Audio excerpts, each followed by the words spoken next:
Welcome to a championship edition of Land of 10 Live. Sam Radin, happy as always to be with the Michigan man, Chris Howard, although maybe not the best week for Michigan fans. We'll get into that. Before we do that and tell you about our chock-full program, we were chock-full at Thanksgiving. If you get a guilty pleasure at Thanksgiving, something your wife's got to tell you to stop eating, what would that be?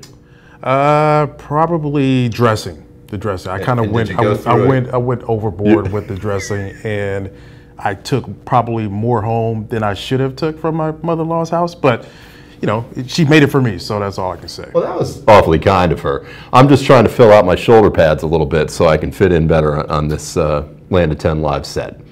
At any rate, hey, we got a lot of stuff coming up on the program today. We're going to do some quick hitters. We'll go through some of the biggest storylines from that Michigan-Ohio State game.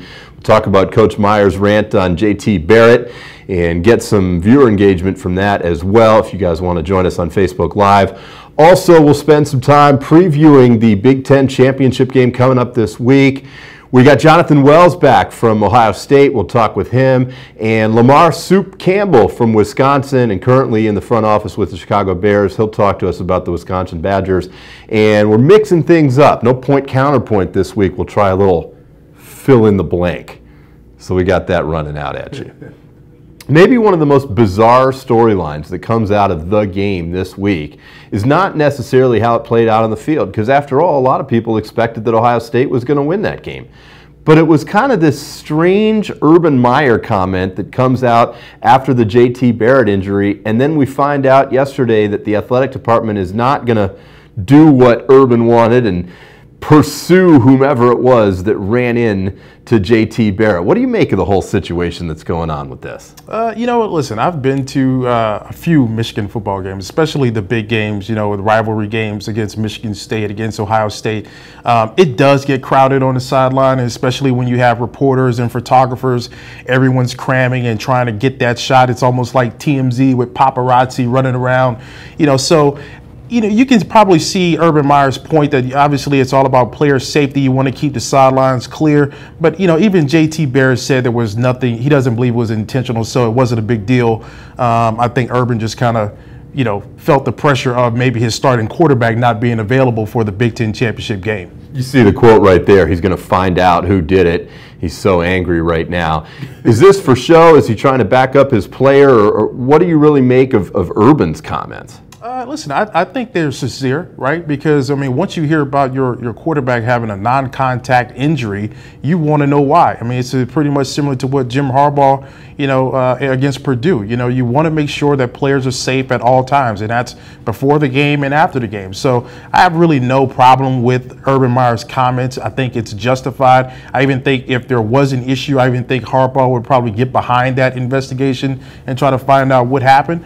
But at the end of the day, JT Barrett himself said, listen, he doesn't believe it was intentional. He went out and played. He looked fine running the ball. Definitely, he looked fine running the ball. So I didn't really see an issue, and I don't see an issue going forward. While we have a second on this topic, one of the things the Big Ten has decided to do, or that Ohio State's deferred to, is that the Big Ten's going to look into this and some other kind of game operations issues. You mentioned a few weeks ago on the show about the house of horror that it was at Iowa, at Kinnick Stadium, playing there, and everyone knows about the visiting locker rooms and the pink. Is this the kind of thing that the league should get involved with to try to maybe make it uniform on the sidelines amongst the various schools and maybe even make it uniform in the locker rooms and as far as what visiting teams go through? Yeah, absolutely. I mean, you want to make sure that you're protecting the players, again, on and off the field. So you want to make sure players are safe. If a coach has an issue or if he has a complaint, you want to acknowledge that and do the best that you can to address whatever the issue is. So if Ohio State Coach Meyer wants to, you know, come forward and talk about these issues, again, you present it to the Big Ten, you say your piece, and then and hopefully there's some sort of rules and regulations that move forward. Well, speaking of moving forward, it looks like that's what Nebraska's going to finally do now. Little kept secret, or however you want to describe it, about Mike Riley finally officially out at Nebraska. Maybe encouraging now that Florida has decided to go a different direction with their head coach, opening the door for Scott Frost, who said he would be offended if Nebraska didn't come to him for the job. Is it a fait accompli? Is this how this thing's going to get sealed up, that Frost is waiting to take that job as soon as Nebraska offers? I think pretty much this is a done deal for Scott Frost in Nebraska. Listen, he is the prodigal son. He's doing extremely well down in UCF. He's a hot coach. He's a hot name right now. He's going to come in, energize the base. Again, he's a hometown favorite, school hero. I mean, what better position could you ask for Scott Frost in Nebraska? All right, if I agree with all that, though, what does that mean? I mean, how much is that really going to move the meter or make a difference as far as wins and losses? Do you really think that Scott Frost can turn things around dramatically for Nebraska? Well, I think it's really all about perception. You want the perception that you're moving in the right direction. You want the perception that you're taking the criticism to heart from fans, right? If you're going to make a move and get Mike Riley out there and go after a guy like Scott Frost, then you better understand that there's going to be some ups and some downs with that. And I'm sure Nebraska and its fans are very aware of what the Michigan situation was with bringing in Jim Harbaugh and high expectations. So I think they're going to give Scott Frost some leeway to kind of get that program to where they want it to be, because, again, he's going to bring in a different style of offense, different style of athletes, and that's going to take time for him to build the program back up. If I'm not mistaken, Nebraska finishes was it 4-8 this season as their final record? Obviously, Wisconsin, we know some of the talent they'd have coming back next year. How much of a difference could it really make? How many wins do you think that Nebraska could have, assuming that they get Scott Frost as their head coach? How many games could they win next year? You know what? Listen, it's gonna be rough for Nebraska. I mean, let's not sugarcoat it. Wisconsin is still kind of the big dog over in the West. Purdue is playing really well. Northwestern is still playing really well. So, I would temper my expectations on how many wins, but I could see Scott Frost coming in getting at least 6 wins in his first year. Wow, 6 wins. I was going to say, who's the lawyer here, me or you? I mean, it took you 4 sentences to get to an actual quantitative figure. You did make for a good segue, though, talking about Purdue. Jeff Braun's first year works out pretty darn well. They win the Old Oaken Bucket. They are going bowling for sure. It seems that Indiana might be able to, too, based on the academic progress, but that's a side note. At any rate, Purdue gets to 6 wins in the first year. Pretty good success for Jeff Braun. First time they're going bowling since 2012. Yeah, I mean, Jeff Braun is an offensive mastermind. He gets Purdue in his first season, 6-6. They finish 4th in the West. They do really well in his first year. Offensive is energized. I mean, even the fan base. I remember watching the Michigan-Purdue game, and that stadium was crunk. It was loud. The fans were excited. It was a really good game. And so that's the kind of excitement you can expect from Jeff Braun and Purdue moving forward. I would actually be really surprised if they are not in contention next year for the West. Here's a brief side note. Think about this for 1 second. We're going to talk about some of the other bowl-eligible Big Ten teams, and I got more on Jeff Braun for you as well. Was that Michigan's best win this year, winning at Purdue? Just think about that. Man, you had to go there. Was it their best win? I mean, you beat Florida. How many games did they lose? 8? You know what? I 9? think you're right. I think the win at Purdue probably was Michigan's best win, and I don't think that's saying much. That's pretty sad state of affairs right there. I mean, if you're Michigan and your best win is at Purdue, admittedly, Purdue has a good season. All right, that said, with Jeff Braun, rumored to be in the mix for many of the job openings that are either open right now or as this silly season of the coaching carousel continues that could come open. Is he staying at Purdue? Yeah, I mean, I think he's going to stay at Purdue. He's got a good thing going at Purdue, and he's got his players. He's going to recruit well. He's going to recruit Indiana well. I think he stays and he builds on the success that he's had his first year. I think he's a really loyal guy. I think he'll be loyal to Purdue. I think they'll be loyal to him moving forward. He's already signed a 6-year deal, so I can see Jeff Braun kind of being there for probably past his 6-year contract. We lived through the Rich Rod era in the Big Ten and all the other things that come and go with this silly season of coaching carousel. That 6-year contract is not worth the paper that it's printed on. I can assure you the lawyers find a way to get out of that. I think, although my track record off camera with you is not very good, but I think that you're going to be wrong on this one. I'm not sure that Jeff Braun sticks long. I don't know. Off camera, my trivia has been a lot better than yours. I'm just saying. Yeah, I will say way better. Speaking of bowl season, the Big Ten, as always, has found a way to get a bunch of teams qualified. 8 teams have officially qualified for bowl berths. And as I mentioned, Indiana could get in if there's not enough qualified teams based on that academic progress rate. Up season for the Big Big Ten, down season for the Big Ten. Obviously, we know about Wisconsin kind of pacing the way, but did they do a good job getting their bowl allotment filled out? Well, I mean, I think so. I mean, look, this was historic for the Big Ten. 8 teams are bowl eligible. This is a historic moment for the Big Ten, and I think it speaks to the strength. I think it speaks to the strength of the Big Ten as well. So moving forward, the Big Ten is always going to be one of the top Power 5 conferences out there. Ohio State is always going to be good. Penn State's obviously is an ascending team. Michigan State, they've rebounded from 3-9 season, and of course our lowly Wolverines are in 4th place, but they look like they're on an ascension level as well. So we'll see. But again, 8 teams bowl eligible. That's historic for the Big Ten. I mean, I'll just take the other side for 1 second. When you play a 9-game conference schedule and you got 3, in some cases, cupcakes, see what Wisconsin did in their non-conference, to get to 6-6 might or might not be a pretty tremendous accomplishment. Now, a guy that accomplished a pretty tremendous amount of stuff at the expense of those Michigan Wolverines is Jonathan Wells. He'll join us in just 1 second. But we always want to remind you that you are watching Land of 10 Live here on the Land of 10 Facebook page. For news, insight, and expert analysis about all things Big Ten, join us weekly at 6 p.m. Eastern, 5 p.m. Central, or on demand anytime. Our Ohio State correspondent is with us once again, Jonathan Wells. No shortage of enthusiasm from our man, Jay Wells. How you doing, Jonathan? Oh, man, I'm doing great. I'm feeling a little better than my guy, Chris, this week, I'm sure. Come on, man. Go easy on me, bro. Go easy on me. You've been putting up videos all week. Somehow I had a feeling that it was going to turn into this. All right, Jonathan, give us the Ohio State side of the ledger from the game. What did the Buckeyes prove last Saturday? I mean, they just were a gritty team. You know, like I said, we didn't do much in the past game. I was a little bit disappointed that we weren't able to pass the ball a little bit better. I mean, we only passed for 195 yards in the game. So JT Barrett didn't look really well back there last week. So I'm a little bit worried coming up for this next week, to be honest with you, because I don't think we're just going to be able to push Wisconsin's defense around. But, you know, both of those running backs saved us last week. You know, J.K. Dobbins and my man Mr. Weber, both of those guys really came up big in the second half and were able to break some runs. And that was really the difference between the game, because it was a very tight game up until that point.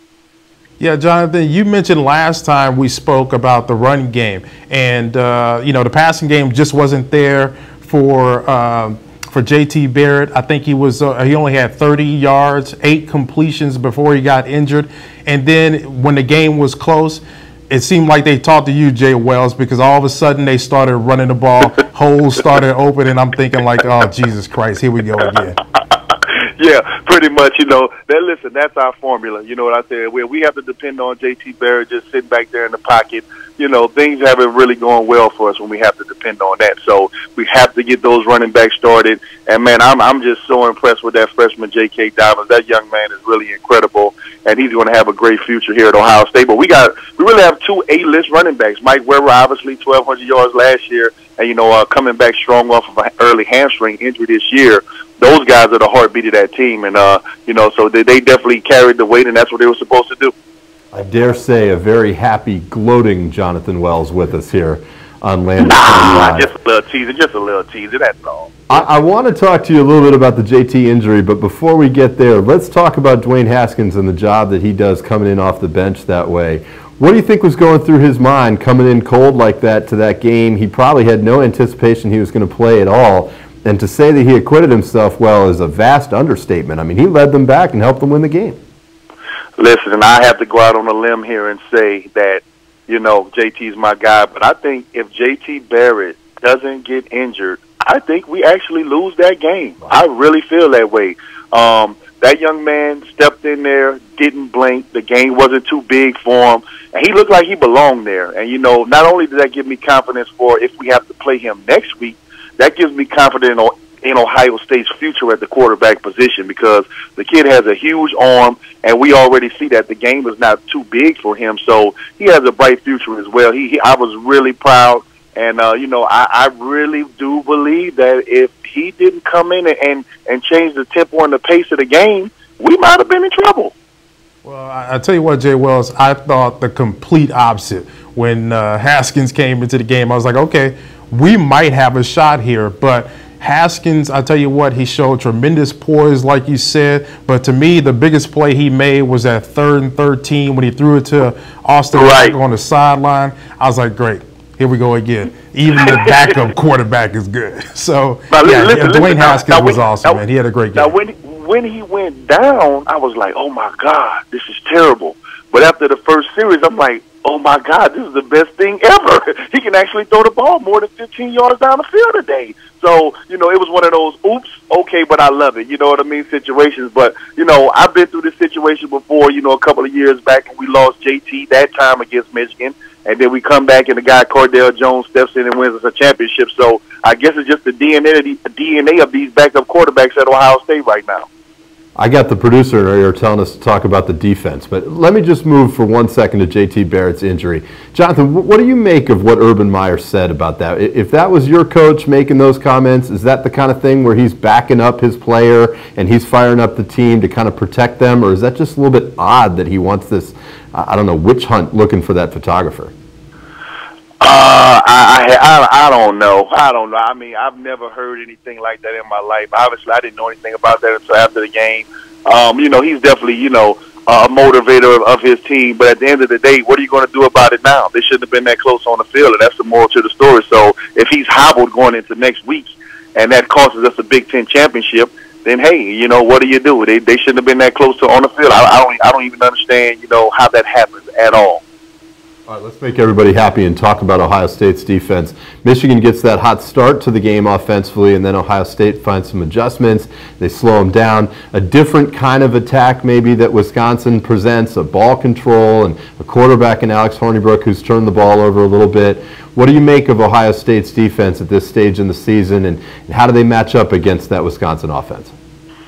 Obviously I love those silver bullets, but at the same time, I kind of feel like Wisconsin is going to try to take a page out of what Iowa did to us. They're a line-up and come downhill football team. We've had trouble with that. And in the first half, we had trouble against Michigan because they were running the ball down our throats for a while. And then, like you said, we were able to make some adjustments. But, this kid from Wisconsin, he's a special kid as well. So, if he gets out there and starts to get some holes and some cracks in that defense, we could be in for a long day.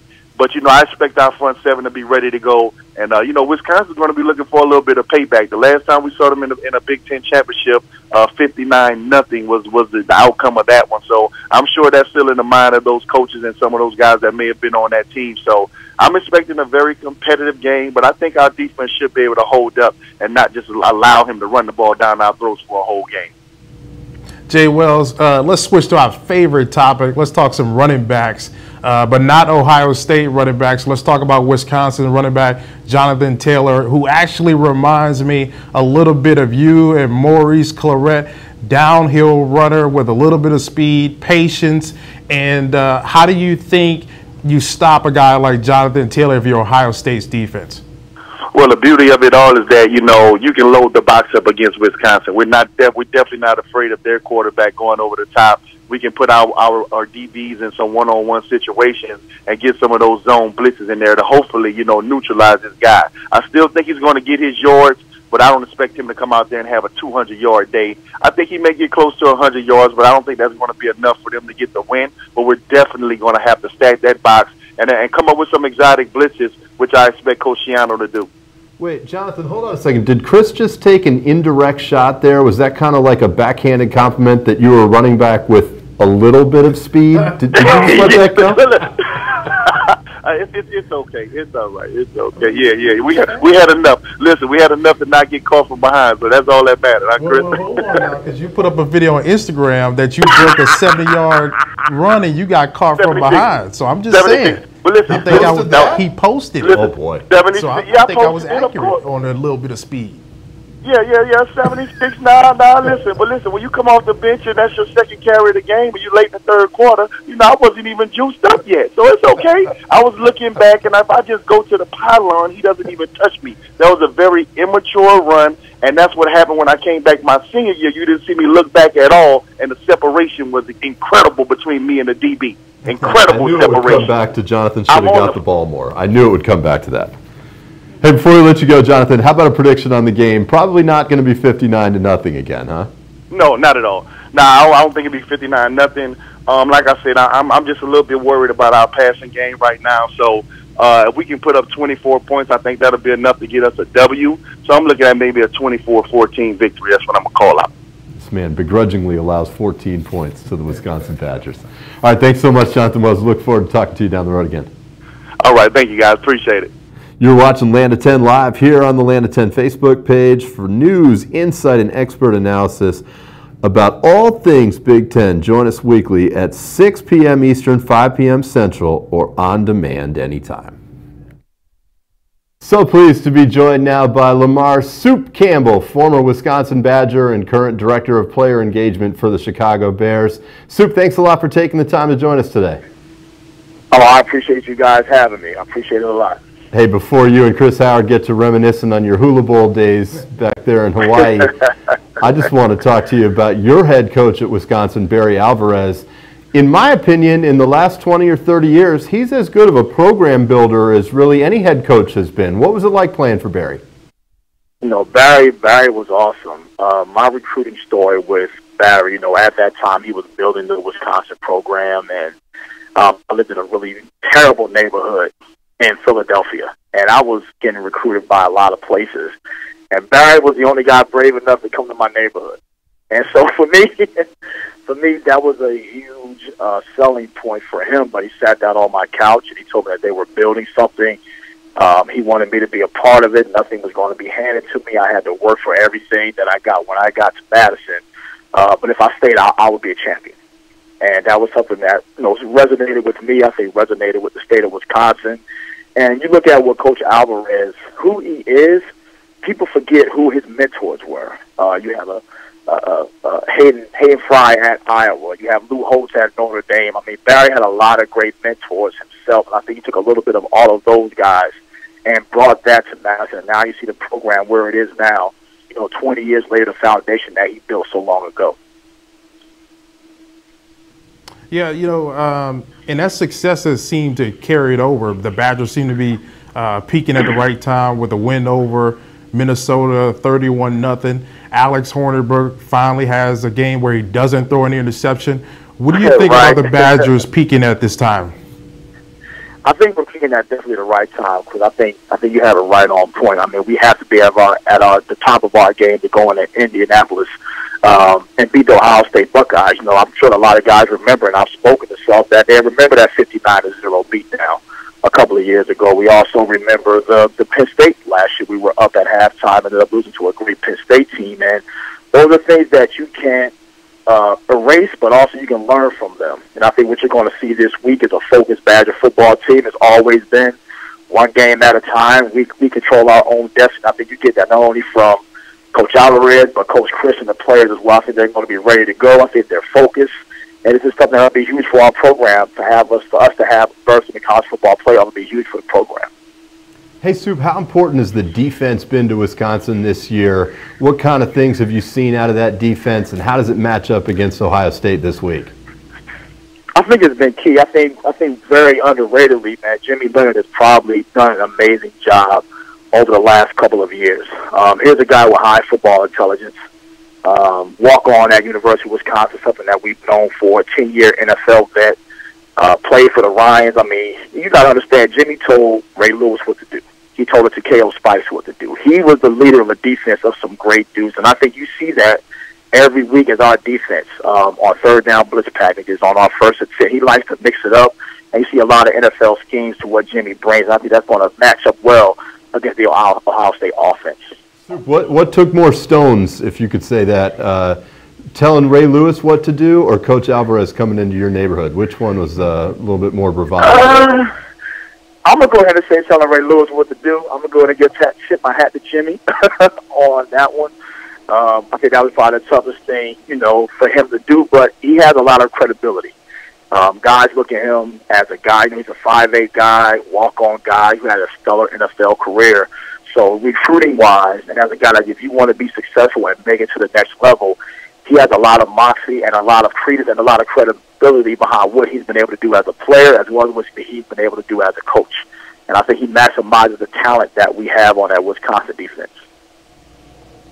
You know, Soup, a lot has been made of Wisconsin's schedule. and with it not being as strong as most of the Power 5 teams that are looking to get into the college football. What do you think about Wisconsin's schedule? I mean, at the end of the day, you can only play who's in front of you. They're going into the Big Ten championship.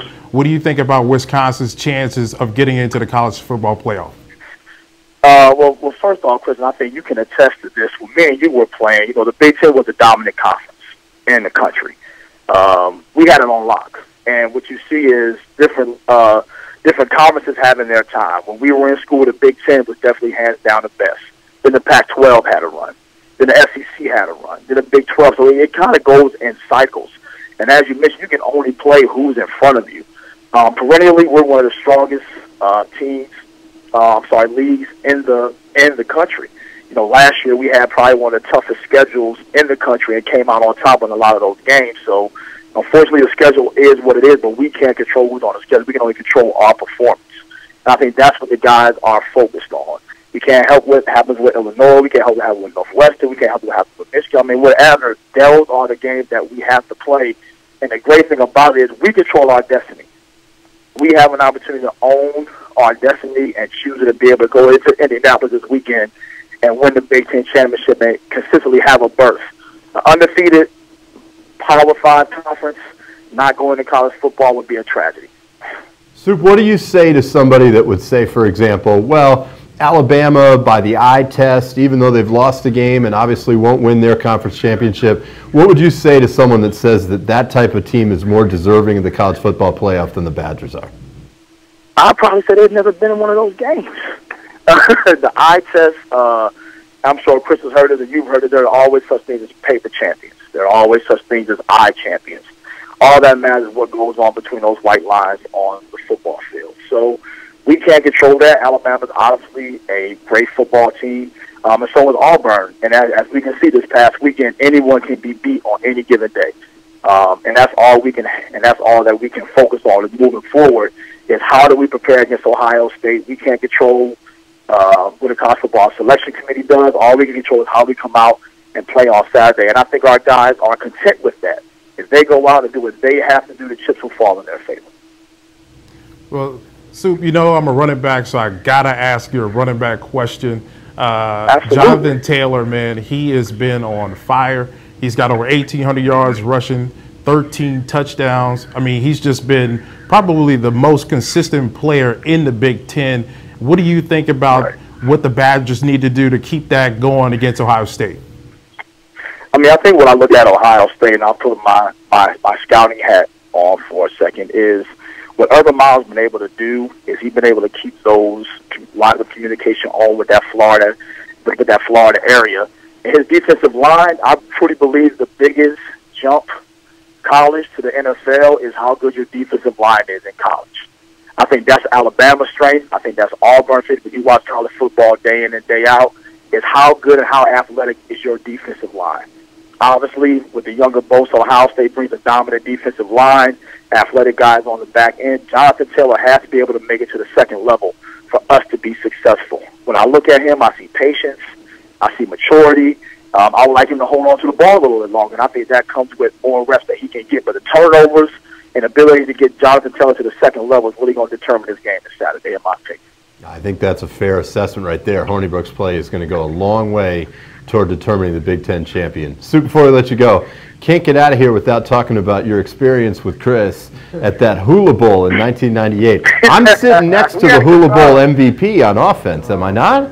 Yes, you are. Yes, you are. So we had a great time in Hawaii, and I think a lot of us played with a chip on our shoulder because we went at Alabama, and I think we had a good time. I think we bonded. And we played with a lot of Big Ten guys. I mean, me, Chris, Ike Reese, Kai was super normal. We had some great guys over there that we had a chance to compete with, and we battled it out. We made some big plays, probably Chris the MVP, and we had a great time over there, made some great relationships, and we were able to transition that over to our NFL careers. And I think those are the things that, and I tell my players now, when you think back about football, you think about moments like that. You're thinking about the all-star games you played and the relationships that you made, the jokes that you guys have cracked, me trying to take the bus on a night trip when we were coming from one of our events. So those are the things that you remember, something that is going to stay for you forever. So, great time, can't beat Hawaii, and we still were able to make it to the NFL, live our dream out on that level as well. That's great stuff, Soup. Thanks so much for taking the time to join us. We wish your Badgers good luck on Saturday, and hopefully we can catch up with you again soon down the road. Awesome, guys. Appreciate you guys. As always, on Wisconsin. You're watching Land of 10 Live here on the Land of 10 Facebook page. For news, insight, and expert analysis about all things Big Ten, join us weekly at 6 p.m. Eastern, 5 p.m. Central, or on demand always. Hey, we don't have that much more time left in the show. We got to get your prediction on the title game, but we got a few other things to get into here. A little fill in the blank for us this week. So we'll get into that. We'll see how it goes. I mean, I think that our hardcore fans are going to miss the point counterpoint maybe, but we'll try a little fill in the blank before we get out of here. How do you sum up Michigan's season in one word, if you could? Man, well, if you're a fan, I think you're obviously disappointed is the word I would use. But for me, given what Michigan lost, to the NFL, you lose Wilton Speight, you lose Tariq Black. Most of the pundits, most of the experts predicted Michigan to win 8.5 to 9 games. So I think they actually are where most people predicted them to be. But obviously, still in Harbaugh's third year, people make a big deal of the third year. It was a disappointment. So for me, I'd probably have to say disappointment. 1-7 now, if I'm not mistaken, against top 10 teams at Michigan, and 1-5 combined against Michigan State and Ohio State is Jim Harbaugh's record right now. I was in Ann Arbor this past weekend. A lot of people's prevailing thought was we're paying $9 million a year for basically the success that we achieved under the predecessors of Harbaugh. Rich Rod at his best, Brady Hoke at his best. Well, I don't know if I would go that far. I'm just saying, here's what I would say.